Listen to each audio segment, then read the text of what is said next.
سلطان محمود غزنوی کے اکثر درباری اس بات پر بہت تعجب کا اظہار کرتے تھے کہ وہ اپنے غلام ایاز پر اس قدر فریفتہ کیوں تھا۔ انہیں ایاز میں ایسی کوئی خوبی نظر نہ آتی تھی جو اسے دوسروں سے بلند کر کے سلطان کی توجہ کا مستحق بناتی۔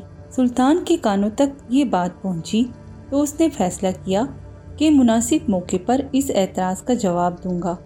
اتفاق سے جلد ہی ایک ایسا موقع پیدا ہو گیا۔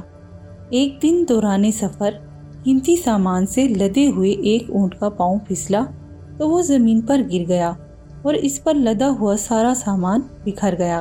سلطان نے حکم دیا کہ اس بکھرے ہوئے سامان میں سے جو شخص جو چیز اٹھا لے وہ اس کی ہو جائے گی۔ یہ حکم دے کر سلطان آگے بڑھ گیا اور اس کے تمام ہمراہی سامان لوٹنے میں مصروف ہو گئے۔ بس ایک ایاز اس کے ساتھ رہا۔ محمود نے پوچھا، ایاز تم نے بھی کچھ حاصل کیا؟